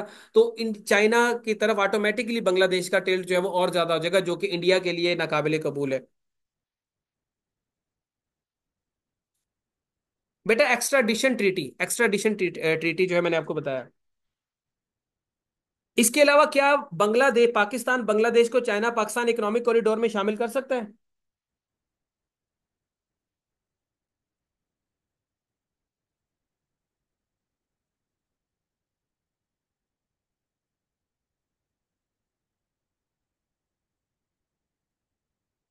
रीजनल कनेक्टिविटी का भी मसला जो है वो, रीजनल कनेक्टिविटी का मसला बेटा यूं होगा कि इंडिया ने बहुत ज्यादा इन्वेस्टमेंट की है बांग्लादेश के अंदर, उनके साथ रेलवेज ब्रिजेस बनाए हैं, हाईवेज बनाई हैं, और पावर प्लांट्स बनाए हैं, और बहुत सारे ऐसे एग्रीमेंट्स किए हैं जिससे बांग्लादेश और इंडिया के दरमियान ट्रेड होती है। इंडिया जो है वो बांग्लादेश के थ्रू ट्रेड करके अच्छा खासा पैसा कमाता है। और बंगाली भी एक बड़ी तादाद में इंडिया जाकर कारोबार करते हैं, या इंडिया कारोबार के पर्पज से, ट्रेड के पर्पज से जाते रहते हैं। लेकिन मेजरली जो इंडियन है। तो अब इस मामले के बाद वो जो इंडिया ने रीजनल कनेक्टिविटी के लिए इन्वेस्टमेंट की हुई है, उसमें भी ऑब्वियसली फर्क आएगा, ट्रेड का वॉल्यूम जो है वो कम होगा। समन बेटा, मैं कह रहा हूं बीआरआई इफेक्ट नहीं होगा। बीआरआई के अंदर बांग्लादेश को भी शामिल करके बांग्लादेश के लिए फायदे जो है वो क्रिएट किए जाएंगे। चाइना की तो कोशिश है कि जितने भी कंट्रीज इसमें शामिल हो सके, और अगर वो कंट्रीज शामिल हो जाए जो एंटी इंडिया है, जो कि चाइना के लिए एक सरदर्द भी बना हुआ है इंडिया, तो चाइना को और क्या चाहिए। इंडिया का इन्फ्लुएंस बिल्कुल ही खत्म हो जाएगा, और इंडिया के हर तरफ प्रो पाकिस्तान या प्रो चाइना जो है वो लोग होंगे। जो प्रो चाइना है वो ऑटोमेटिकली प्रो पाकिस्तान भी हो जाएगा। तो ये चैलेंजेस हैं इंडिया के लिए। अब इसमें एक आखिरी चैलेंज जो है वो इंडिया की डोमेस्टिक पॉलिटिक्स के ऊपर भी है। इंडिया की जो कांग्रेस पार्टी है, इंडिया की जो कांग्रेस पार्टी है बेटा, वो पहले ही इंडिया की जो मौजूदा गवर्नमेंट है मोदी की, उसकी फॉरेन पॉलिसी के ऊपर लगाती है, क्या कहते हैं, इल्जाम, कि इन्होंने फॉरेन पॉलिसी सही नहीं की। नेपाल जिसको वो अपनी बहन मानते हैं, मतलब नेपाल को अपनी बहन मानता है इंडिया, और नेपाल क्योंकि दुनिया का वाहिद हिंदू कंट्री है, सबसे ज्यादा पॉपुलेशन रखने वाला हिंदू कंट्री है, डिक्लेयर्ड हिंदू कंट्री है, बंगला इंडिया हिंदू कंट्री डिक्लेयर्ड नहीं है। तो अक्सर पेपर में एमसीक्यूज आ जाता है कि दुनिया का सबसे बड़ी आबादी वाला हिंदू कंट्री, या हिंदू कंट्री कौन सा है आबादी वाला, ज्यादा आबादी वाला, तो वो आपका जो है वो नेपाल होगा, इंडिया नहीं होगा। इंडिया डिक्लेयर्ड हिंदू कंट्री नहीं है, वो सेक्युलर कंट्री है। तो इंडिया की जो डोमेस्टिक पॉलिटिक्स है उसमें मोदी के ऊपर बड़ा प्रेशर बढ़ जाएगा, क्योंकि मोदी ने अपनी पॉलिसीज की वजह से और अपनी बेवकूफियों की वजह से अपने सारे हमसाया ममालिक के साथ ताल्लुकात खराब कर लिए, और सारे हमसाया ममालिक, चाहे वो मुसलमान हो या हिंदू, वो सारे हिंदुस्तान से दूर होके या तो पाकिस्तान की तरफ आ गए या वो चाइना की तरफ चले गए। तो इसका सेटबैक जो है वो मोदी को बर्दाश्त करना पड़ सकता है, और अपोजिशन इसके खिलाफ जो है वो इसको एक टूल के तौर पे इस्तेमाल कर सकती है कि इनकी वीक फॉरेन पॉलिसी इंडिया को आइसोलेट कर गई है। तो बच्चे, ये सारी चीजें आपको जो है वो समझ आ गई हैं मेरे ख्याल में। बाकी नोट्स सब आपको प्रोवाइड किए जाएंगे, तो उसके अंदर मजीद डिटेल होगी, आप उसके पढ़ेंगे तो आपको और भी चीजें क्लियर हो जाएंगी। अब आ जाए हम लोग आगे की तरफ, और पाकिस्तान का भी देख लें कि पाकिस्तान के लिए क्या ऑप्शंस हैं, पाकिस्तान को क्या करना चाहिए।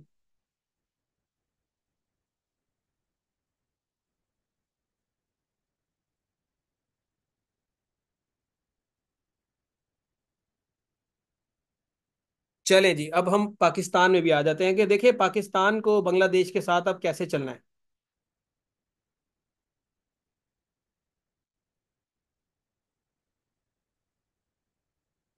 बेटा, जो मैं पॉइंट्स आपके साथ डिस्कस कर रहा हूँ, जो पॉइंट्स आपके साथ डिस्कस कर रहा हूँ, हाँ, इंडिया में पॉलिटिकल इंस्टेबिलिटी भी आएगी, बिल्कुल सही बात है। आपका जो पेपर में सवाल इसके ऊपर आएगा, डेफिनेटली इसके ऊपर सवाल बनेगा, चाहे ऐसे में आए या करंट अफेयर्स में या पाकिस्तान अफेयर्स में, बट सवाल जरूर आएगा। उसमें इसी तरह की चीजें एग्जामिनर पूछेगा कि पाकिस्तान बांग्लादेश में चेंज होने वाली सिचुएशन से किस तरीके से फायदा उठा सकता है, क्या अपॉर्चुनिटीज हैं, क्या चैलेंजेस हो सकते हैं पाकिस्तान के लिए, इंडिया का असर कैसे खत्म हो जाएगा। तो ये सारी चीजें आपके साथ मैं डिस्कस कर चुका हूं। अब पाकिस्तान को सबसे पहले तो बेटा इनके साथ क्या करना पड़ेगा, एड्रेस करना पड़ेगा हिस्टोरिकल ग्रीवेंसेस को। हिस्टोरिकल ग्रीवेंसेस कौन से हैं? 1971 को जो हुआ था, और 1971 की वॉर में जो एक एलिगेशंस लगे कि पाकिस्तान ने जो है वो क्या कहते हैं, कत्लेआम किया। अच्छा, वहां पर से ही अफगान बांग्लादेश से ही आवाजें उठ रही हैं, और आप कुछ दिनों में इस तरह की आर्टिकल, मेरी नजर से एक आर्टिकल गुजरा था, बांग्लादेश के एक ऑथर ने लिखा हुआ था। और अभी और भी बहुत सारे आर्टिकल्स आपको नजर आएंगे, मैं कोशिश करूंगा कि एडिटोरियल एक्सप्लेनेशन में उनको दोबारा से रिवाइज करूं। तो वहां पढ़ के पता चलता है कि पाकिस्तान आर्मी ने कोई जुल्म ही नहीं किया। उनके जो पर्सन का परसेप्शन है वो कहते हैं कि पाकिस्तान आर्मी ने एक आम बंगाली के खिलाफ कुछ नहीं किया था। पाकिस्तान आर्मी ने मुक्ति बाहिनी के टेररिस्ट के खिलाफ काम कार्रवाई की थी, और मुक्ति बाहिनी वाकई वहां पर टेररिज्म में मुलविस थी। और ये जो रेप के वाकयात हुए, ये मुक्ति बाहिनी ने उन लोगों के किए थे जो प्रो पाकिस्तान थे, प्रो पाकिस्तान बंगाली। प्रो पाकिस्तान बंगाली जैसे जमात इस्लामी के हो गए, या जैसे बीएनपी की पार्टी के जो सपोर्टर्स हैं वो प्रो पाकिस्तान थे। तो उनको रेप किया और इल्जाम लगा दिया पाकिस्तान आर्मी के ऊपर कि पाकिस्तान ने जो है वो, और जो रिपोर्ट बनाई इंडिया ने और जो ग्लोबल पावर्स ने रिपोर्ट्स बनाई, उसमें पाकिस्तान का नाम डाल दिया, क्योंकि उस वक्त पाकिस्तान आर्मी जो है वो एक ओप्रेसर नजर आ रही थी। आल दो ये ग्रीवेंसेस ठीक है कि काफी कुछ ग्रीवेंसेस ठीक है कि पाकिस्तान ने जो है वो गलत किया उनके साथ, पावर जो ट्रांसफर हो जाना चाहिए था, पीसफुल पावर ट्रांसफर हो जाना चाहिए था। लेकिन बांग्लादेश के अंदर से ही ये आवाजें उठ रही हैं कि शेख मुजीबुर रहमान ये इलेक्शंस धांधली करके जीता था। अगर धांधली ना की होती तो शेख मुजीबुर रहमान की 1971 के बाद जो पॉलिसीज थी, वो पॉलिसीज उसको मरवाने के लिए काफी ना होती। आपको पता ना शेख मुजीबुर रहमान को कैसे मारा गया था? उनकी मिलिट्री के लोग इसके घर गए थे और घर जाकर इसको गोलियां मारी थी, सरेआम सीधी इसको गोलियां मारी थी। रात का टाइम था, फजर के करीब का टाइम था, तो इसके घर जाकर गोलियां मारी थी। इसका सबसे जो छोटा बच्चा था उसकी 10 साल उम्र थी, उसको भी मार दिया था इनकी मिलिट्री ने। सिर्फ शेख हसीना वाजिद और रेहाना वाजिद, इसकी दो बहनें बाहर थी उस वक्त, बच गई थी। बाकी सारे परिवार को, बीवी को, बेटों को, पोती को, शेख मुजीबुर रहमान खुद को, सबको मार दिया था।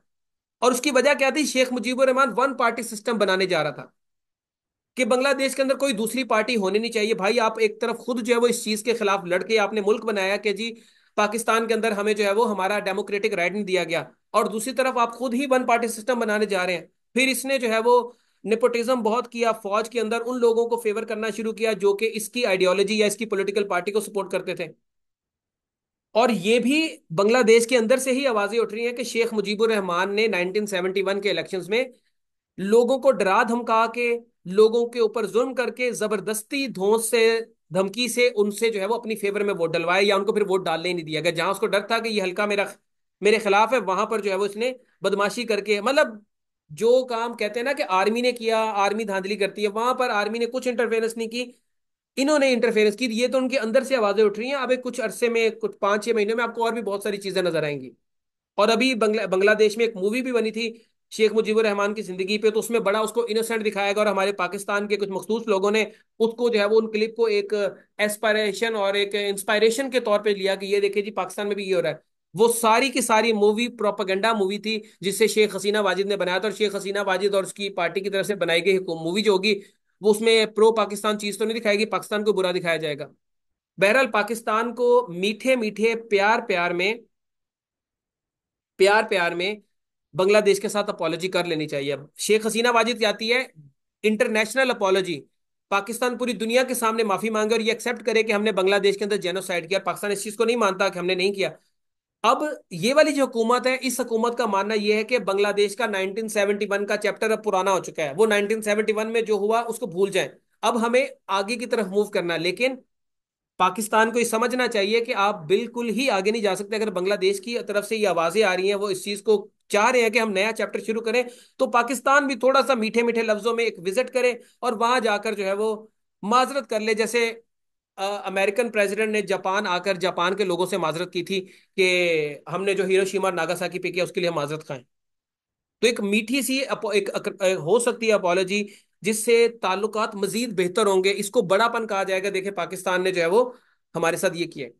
आप मेरी बात समझ गए होंगे मैं क्या कहना चाह रहा हूँ कि हिस्टोरिकल ग्रीवेंसेस को प्यार मोहब्बत से जो है वो आप खत्म कर सकते हैं, उसको उस उनके जो जख्मों को आप मरहम लगा सकते हैं। दूसरी चीज, फौरी तौर पे इनके साथ डायलॉग्स का जो है वो स्टार्ट होना चाहिए। पाकिस्तान को एक्टिवली जो है वो बांग्लादेश की government along led by doctor Yunus, उनके साथ राब्ते कायम करने चाहिए। उनको लेटर्स लिखें, फोन कॉल्स करें, उनके साथ मीटिंग्स करें, अपने म्यूचुअल इंटरेस्ट और अपने कंसर्न्स शेयर करें, उनके कंसर्न सुने, उनके इंटरेस्ट देखें, और कुछ ऐसी मामलात उनको शो कराएं कि जिससे उनको पता चले कि हाँ पाकिस्तान वाकई ही हमारे साथ खड़ा है। बांग्लादेश के अंदर से तो ये आवाजें आ चुकी है, यूनिवर्सिटी ऑफ ढाका के मैं आपको रेफरेंस दे चुका हूं कि वहां के प्रोफेसर ने जब ये कहा कि हमें पाकिस्तान के साथ न्यूक्लियर मुआहदा करना चाहिए, अगर न्यूक्लियर नहीं भी हो सकता एटलीस्ट एक डिफेंस एग्रीमेंट पाकिस्तान के साथ होना चाहिए, क्योंकि पाकिस्तान हमें इंडिया के जो है वो ना डोमिनेंस या इंडिया की जो बदमाशी उससे बचा सकता है। तो इस चीज पे पूरा हाल तालियों से गूंज उठा। इसका मतलब ये है कि वो जो हाल में बैठे हुए 100, 200, 300 लोग थे, they all are the supporter of this idea के पाकिस्तान के साथ हमें क्लोजनेस बनानी चाहिए, और as a Pakistan, as a Muslim country Pakistan उनके इंटरेस्ट को वैसे ही जो है वो प्रोटेक्ट कर सकता है। वो अब आप समझ लें कि वो बनना चाहते हैं या हम बनाना नहीं चाहते, वो खुद से ही अब इतने जो है वो प्यार मोहब्बत उनके अंदर आ गई है। बहरहाल अभी इलेक्शंस होंगे, इलेक्शंस के बाद की सूरत हाल, जो भी पाकिस्तान और बांग्लादेश के बीच में मोहब्बत और प्यार की पींगें डलनी है, वो इलेक्शंस के बाद पता चलेगा। कौन सी हुकूमत आती है, वो हुकूमत क्या करती है। और पाकिस्तान की जो जहाज हुकूमतें हैं, ये भी कुछ नशा पी के सोई हुई है। इनको भी समझ नहीं आ रही कि हम कैसे जो है वो बांग्लादेश के साथ अप्रोच करें। एक उनको डॉक्टर यूनुस को वैसे ही एक विजिट ऑफर कर दें कि यार आप आए हमारे मुल्क में, और उनको एक वार्म वेलकम करें। पाकिस्तान का वजीर आजम भी वहां पे चला चला जाए एक खैर सगाली के जज्बे के साथ, उनके साथ यूनिटी शो कराने के लिए। तो ये एक बहुत अच्छा जो है मैसेज जाएगा कि पाकिस्तान जो है वो बांग्लादेश के हालात में उनके साथ खड़ा है। उसके अलावा पाकिस्तान को उनके साथ इकोनॉमिक कॉपरेशन जो है वो इंक्रीज करना होगा। इकोनॉमिक कॉपरेशन पाकिस्तान को उनके साथ ट्रेड करनी होगी, कुछ उनके उनके मुल्क में इन्वेस्टमेंट करनी होगी, कुछ उनकी तरफ से भी इन्वेस्टमेंट अपने मुल्क में लानी होगी। उनके गुड्स के ऊपर टैरिफ्स, जो टैक्सेस हैं, उनको जो है वो कम करना होगा। बांग्लादेश को बांग्लादेश की जो जो बिजनेस कम्युनिटी है, उनको पाकिस्तान की मार्केट तक रसाई आसान बनाई जानी चाहिए। ठीक है, उनकी मार्केट तक रसाई जो है वो उसको आसान बनाया जाए, तो ये चीजें जो है वो बेहतर हो सकती हैं। पाकिस्तान और बांग्लादेश कुछ ज्वाइंट वेंचर्स पे काम कर सकते हैं, जैसे टेक्सटाइल बांग्लादेश की भी अच्छी है, पाकिस्तान की भी अच्छी है। एग्रीकल्चर टेक्नोलॉजी के ऊपर ये मिलके जो है वो आपस में काम कर सकते हैं। पाकिस्तान बांग्लादेश के इकोनॉमिक जो ग्रोथ उन्होंने ली है, उससे जो है वो काफी ज्यादा सबक सीख सकता है पाकिस्तान उनसे। डॉक्टर यूनस इटसेल्फ इकोनॉमिस्ट है, एक इकोनॉमी के मामलात को बड़े अच्छे से समझते हैं। तो पाकिस्तान उनसे मशवरे ले सकता है कि यार हमें बताएं कि हम किस तरीके से अपनी इकोनॉमी को बेहतर करें, लोगों को गुर्बत से बाहर निकालें। उसके बाद पीपल टू पीपल कांटेक्ट बढ़ाने की जरूरत है। पाकिस्तान के अंदर हुकूमतों के अलावा पीपल टू पीपल कांटेक्ट बढ़ाने की जरूरत है। आप लोग सोशल मीडिया पे अगर क्रिकेट को फॉलो करते हो ना, तो जहां पर आजकल उस सोशल मीडिया पे दो ग्रुप्स बन चुके हैं। पहले क्या होता था, बांग्लादेश इंडिया के साथ मिलकर पाकिस्तान को लताड़ता था, फिर अचानक से राइज हुआ अफगानिस्तान का। अफगानिस्तान शुरू से ही इंडिया का सपोर्टर है, सिंस 1947 वो इंडिया के, उनकी हुकूमतें पाकिस्तान की तरफ होती थी, और उनकी जो क्या कहते हैं अवाम होती थी, वो उनकी इंडिया की तरफ होती थी। अभी भी इंडिया की अवाम और हुकूमतें भी कुछ पीरियड में ऐसा रहा है कि इंडिया की तरफ रही हैं, और अभी जो है वो न्यूट्रल भी मामला तो है। बहरहाल अफगानिस्तान ने और इंडिया ने मिलकर बंगालियों को बहुत जलील करना शुरू किया। ठीक है, इन्होंने बहुत जलील करना शुरू किया, तो बंगाली आइसोलेटेड फील करते थे सोशल मीडिया के ऊपर। तो पाकिस्तान के साथ खड़े होकर इन्होंने जो है वो इंडिया और बांग्लादेश अफगानिस्तान को नलीफाई करना शुरू किया। अब बंगाली अपने आप को पाकिस्तान के साथ या पाकिस्तान के ग्रुप में जो है वो अपने आप को खड़ा पाते हैं, और इसकी वजह से पीपल टू पीपल कांटेक्ट बड़ा बेहतर हो। आप कभी मैचेस देखिए इंडिया और पाकिस्तान के दरमियान में, या पाकिस्तान और अफगानिस्तान के दरमियान में, तो इंडियन अफगानिस्तान को सपोर्ट कर रहे थे, बंगाली पाकिस्तान को सपोर्ट कर रहे थे। इंडिया पाकिस्तान के मैच में बंगाली सारे पाकिस्तान को सपोर्ट कर रहे होते हैं। ये शो करता है कि लोगों का चाहे सोशल कांटेक्ट है, बट सोशल मीडिया के थ्रू है। तो इसको आप इंप्रूव कर सकते हैं, बच्चों को स्कॉलरशिप्स देके, कल्चरल फेस्टिवल्स का इनकाद करके, स्टूडेंट एक्सचेंज प्रोग्राम्स करके आप जो है लोगों का कांटेक्ट बढ़ा सकते हैं। पाकिस्तान के अंदर आप बंगाली लैंग्वेज सीखने की तरफ लोगों को जो है वो मोटिवेट कर सकते हैं, कि जिस तरह हम चाइनीज हमारे मुल्क में सिखाएंगे, आप बंगाली को भी आप सिखाएं। हमारी कौमी जुबान रह चुकी है बंगाली, कोई 25 साल 26 साल हमारी जो है वो 1956 से लेकर 71 तक आप लगा लें, 16 17 साल हमारी कौमी जुबान रही है।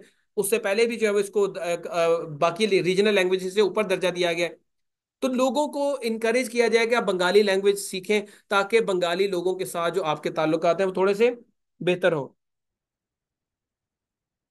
उसके बाद जॉइंट सिक्योरिटी इनिशिएटिव्स होने चाहिए। जो बांग्लादेश पहले इंडिया के साथ एग्रीमेंट्स करता था एजुके सिक्योरिटी के, वो पाकिस्तान के साथ कर सकता है, ताकि दोनों मुल्क मिलकर टेररिज्म को, जो मनी लॉन्ड्रिंग है, ऑर्गेनाइज्ड क्राइम है, उसको रोक सके। इंटेलिजेंस शेयरिंग में बांग्लादेश पाकिस्तान से बहुत कुछ सीख सकता है। ज्वाइंट ट्रेनिंग प्रोग्राम होने चाहिए, जिससे दोनों मुल्कों के दरमियान ताल्लुकात जो है बेहतर होंगे। बांग्लादेश के जो कैडेट्स हैं, वो पाकिस्तान का कूल एकेडमी में आके ट्रेनिंग लें, यहाँ से सीखें, यहाँ से डिसिप्लिन सीख के जाएं, यहाँ पे मिलिट्री टैक्टिक्स सीख के जाएं, हुकूमतें कैसे छीन सॉरी हुकूमतें नहीं, मुल्क के अंदर अमन ओ अमान कैसे लाते हैं, ये सीख के जो है वो जाएं। ठीक है, ये मैं जरा जज्बात में आके कुछ और बोल गया था, मेरा मतलब वो नहीं था। उसके बाद हाँ, इसके ऊपर सिगमेंट फ्रॉइड का जो है वो एक कॉन्सेप्ट भी है स्लिप ऑफ टंग के ऊपर। अच्छा बच्चे, पाकिस्तान और बांग्लादेश के दरमियान टूरिज्म भी जो है वो होना चाहिए। देखें, वीजा रिस्ट्रिक्शंस पाकिस्तान ने तो कम कर दिया, बांग्लादेश को भी पाकिस्तान के लिए वीजा स्लिप जो है वो क्या कहते हैं, वीजा रिस्ट्रिक्शंस कम कर देनी चाहिए, ताकि पाकिस्तानी और बंगाली एक दूसरे के मुल्क में जो है वो ट्रैवल कर सकें, पाकिस्तानी वहां जाकर देख सकें अपनी हिस्ट्री, और बंगाली पाकिस्तान में आके पहाड़ देख सकें। उन्होंने मुझे मुझे लगता है पहाड़ पूड़ कम ही देखे हैं, इतने ऊंचे ऊंचे, तो उनको पहाड़ दिखाएं, उनको इस्लामाबाद दिखाएं, नॉर्दर्न एरिया दिखाएं, हमें जाकर जो है वो जरा बांग्लादेश दिखाएं, पुरानी हिस्ट्री दिखाएं कि हमारे हिस्ट्री जो बांग्लादेश में रहेगी वो कैसी थी। तो टूरिज्म को प्रमोट किया जा सकता है। उसके अलावा अ, दोनों मिलके डेवलपमेंट प्रोजेक्ट्स के ऊपर जो है वो काम कर सकते हैं। वैसे मैं जब ये बात कह रहा हूं बेटा, यही चीजें आपने पेपर में लिखनी है, यही चीज आपने पेपर में लिखनी है। लेकिन साथ साथ मैं ये भी सोचता जा रहा हूँ कि डेवलपमेंट प्रोजेक्ट्स में पाकिस्तान कैसे उनकी मदद करेगा। इंफ्रास्ट्रक्चर जो है बेहतर करने में मदद कर सकता है, हेल्थ केयर में, एजुकेशन में मदद कर सकता है, जिसमें वो थोड़े से हमसे बेहतर ही हैं पहले। उसके अलावा सार्क के रिवाइवल में जो है वो पाकिस्तान और बांग्लादेश रोल प्ले कर सकते हैं। सार्क ऑर्गेनाइजेशन 2016 से ही एक डेड ऑर्गेनाइजेशन बनी हुई है। तो डॉक्टर यूनस ने जो है पाकिस्तान से रिक्वेस्ट की थी कि आप सार्क ऑर्गेनाइजेशन को रिवाइज करें, तो मियां मोहम्मद शहबाज शरीफ साहब ने जो है वो कहा कि हम इसको करते हैं रिवाइव, बाकी काम कर लें, फिर इसको सार्क को भी रिवाइव करते हैं। तो ये बच्चे कुछ चीजें हैं जो पाकिस्तान के लिए जो है वो अपॉर्चुनिटीज आ सकती हैं, या पाकिस्तान को ये काम करने चाहिए ताकि बांग्लादेश के साथ ताल्लुकात हमारे बेहतरी की तरफ आए। आखिरी चीज जो मैं एड्रेस करूंगा यहाँ पे बेटा, एक एक बच्ची का मैसेज आया कि सर थोड़ा सा लेक्चर जो है ना बोरिंग होना शुरू हो गया है। अब बेटा इसमें बोरियत तो आनी है, अब इसमें मैं आपको हीर रांझा की कहानी तो सुनाने से रह गया। सार्क को रिवाइवल करने के लिए बेटा, कि इंडिया अगर नहीं भी आता तो आप इंडिया को कन्विंस करें कि आए, सार्क के जो समिट है उसमें शमूलियत इख्तियार करें, और अगर नहीं आता तो ये इंडिया के बगैर ही अपना समिट कर लें, अपने समिट कंडक्ट करने करें, रेगुलरली करें, और जो भी सार्क के अंदर एग्रीमेंट हुए थे, ट्रेड एग्रीमेंट और जो बाकी एग्रीमेंट थे, उनके ऊपर आपस में काम करना शुरू कर दें। इंडिया कब तक नहीं आएगा? जब इंडिया को लगेगा इन्होंने तो मुझे बिल्कुल ही निकाल के मक्खी की तरह साइड पे कर दिया है, तो फिर इंडिया खुद ब खुद ही आएगा बंदे का पुत्र बन के। अच्छा बच्चे, पाकिस्तान के लिए इस पूरे लेक्चर में जो कल लिया हमने और जो आज किया, क्या लेसन है आपके ख्याल में?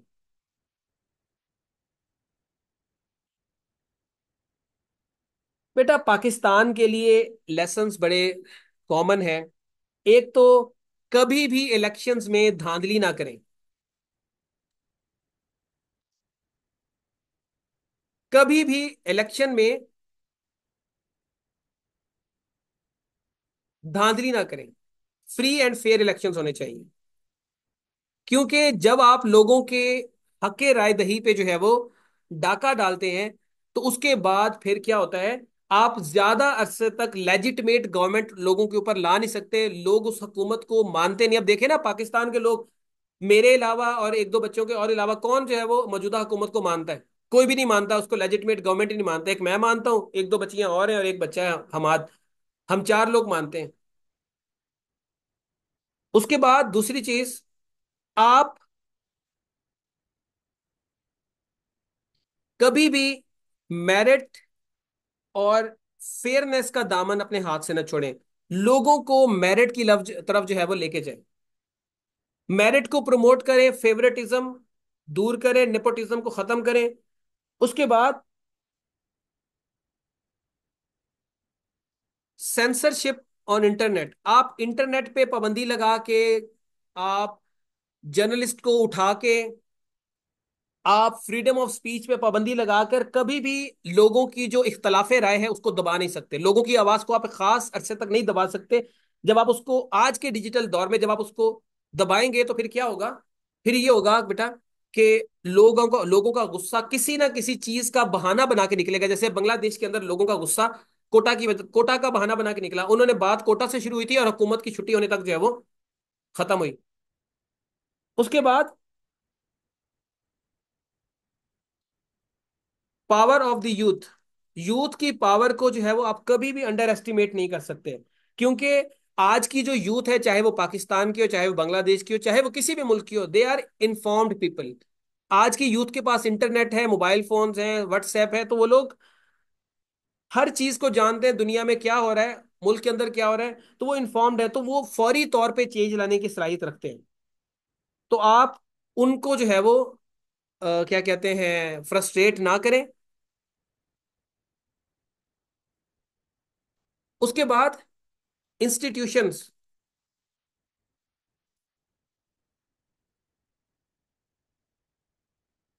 अपनी लिमिट्स में रहें। बांग्लादेश के अंदर मिलिट्री ने सपोर्ट किया शेख हसीना वाजिद को, जुडिशरी ने सपोर्ट किया शेख हसीना वाजिद को, जिसके बाद ये सारे मामला खराब हुए। और फिर अल्टीमेटली इन दोनों इदारों को न्यूट्रल होना पड़ा। इन दोनों इदारों को जो है वो न्यूट्रल होना पड़ा। और न्यूट्रल होके ही बांग्लादेश के अंदर एक चेंज आई है। अगर ये इदारे कंटिन्यूसली इतनी सारी मैस प्रोटेस्ट के बाद भी उनको सपोर्ट करते शेख हसीना वाजिद को, तो शायद इनकी अपनी साख भी लोगों में खराब होती, लेकिन इन्होंने अपनी साख बचा ली। तो इंस्टीट्यूट्स को हमेशा न्यूट्रल रहना चाहिए, इंस्टीट्यूट्स को लोगों के साथ खड़ा होना चाहिए, ना कि सियासतदानों के साथ खड़ा होना चाहिए। और अपनी लिमिट्स भी क्रॉस नहीं करनी चाहिए। उसके बाद इकोनॉमिक इश्यूज का रोल हमेशा जो है वो बना रहेगा कि आपको इन्फ्लेशन कम करना पड़ेगा, अनएम्प्लॉयमेंट कम करनी पड़ेगी, यूथ को जॉब देनी पड़ेगी, तो आपके मुल्क के अंदर जो है वो अमनो अमान रहेगा। अगर ये चीजें नहीं होंगी तो यूथ आपके खिलाफ जो है वो रिटेलिएट करेगी, यूथ जो है वो बगावत करेगी, रिवॉल्ट लाएगी, रेवोल्यूशन लाएगी। फिर उसके बाद बेटा जो नेक्स्ट चीज आती है, सिविलियन गवर्नेंस की जरूरत है। सिविलियन गवर्नेंस से क्या मुराद है कि फ्री एंड फेयर इलेक्शंस के थ्रू पावर जो है वो सिविलियन गवर्नमेंट के पास शिफ्ट होनी चाहिए। अभी जो हुकूमत बैठी थी, वो हुकूमत मिलिट्री बैक्ड गवर्नमेंट थी बांग्लादेश के अंदर, और लोगों को लगता था कि मिलिट्री सियासत में इंटरफेरेंस कर रही है, जिसकी वजह से उनकी सही नुमाइंदगी नहीं आ रही, वो जिसको लाना चाहते हैं उसको नहीं ला रहे। बेटा पाकिस्तान का कोटा सिस्टम और किस्म का है, वो प्रोविंसेस लेवल पे और फेडरल लेवल पे इतना ज्यादा नहीं है। बेटा मिलिट्री मैंने बताया नहीं करेगी वहां पे क्रश, क्योंकि मिलिट्री को पता है कि अवाम चार्ज है और अवाम हमारे ऊपर ही चढ़ दौड़ेगी। उसके बाद इदारों का भी हो गया। और बेटा आप लोग भी कुछ बताएं, मैं भी सोचता हूँ कोई पॉइंट अगर मेरे माइंड में भी और आते हैं पॉइंट।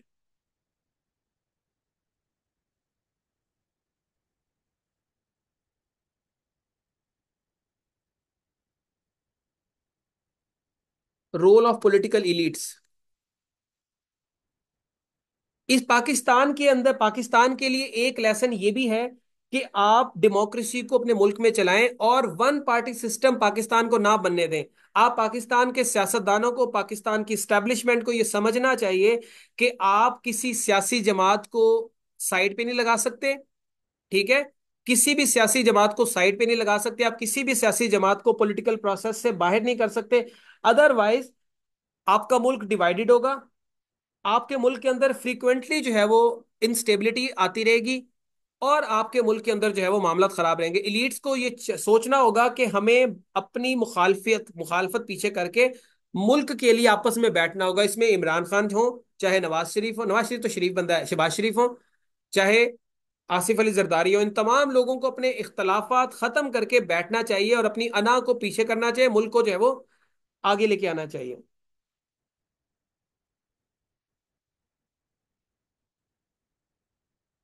और चलें बच्चे, बाकी फिर इंशाल्लाह मैं नोट्स के अंदर जो है वो पॉइंट ऐड कर दूंगा।